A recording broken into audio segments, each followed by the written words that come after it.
Like and subscribe to my channel and click the bell icon to get new video updates. Analysis: Avian flu outbreak is a wake-up call for agriculture. Perhaps we can blame COVID fatigue for numbing us to the risks of other viruses. But it should be bigger news that an avian flu has mutated to spread through mammals and among wild and domestic animals, ominously occurring around the world. In the past, the inability to spread from one mammal to another was the barrier that prevented the H5N1 avian flu, which has a 50% mortality rate in humans, from becoming a human pandemic.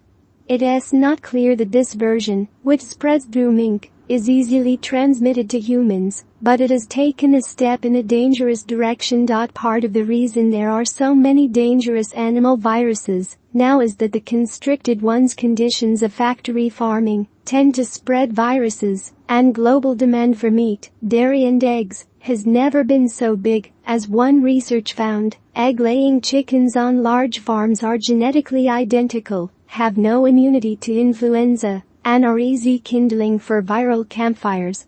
In this case, the surveillance system worked. The outbreak was identified, humans were tested and found negative, and more than 50,000 mink were euthanized. Mink farms can pose a pandemic risk that isn't worth it. They're not a food source, and there are safer sources of fur.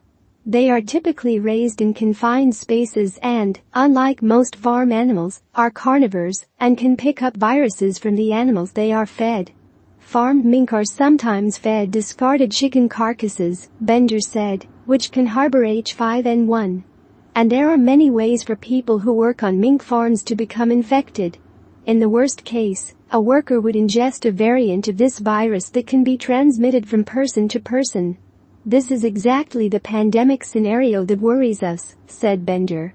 It is not yet clear if multiple animals picked up the virus separately from a contaminated batch of feed, but researchers have found that the virus emanated from a few hotspots, suggesting that one or two infected animals likely transmitted the disease to their neighbors.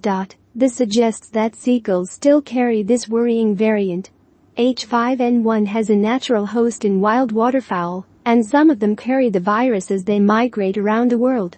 It was first discovered in southern China and Hong Kong in the 1990s to have the ability to leap to humans, and has since been bubbling up around the world. What is worrying now is that it is getting into so many new hosts: eagles, owls, as well as foxes, grizzly bears, and seals. Sanders said the deadly 1918 flu pandemic started with bird flu that spread to humans, and that the 2009 swine flu was a descendant of that virus, which jumped from humans to pigs in the 1920s, before jumping back to humans. Likewise, there is still a school of thought that the Omicron variant of SARS-CoV-2 acquired its large number of mutations by jumping from a human to another animal, and then back to humans.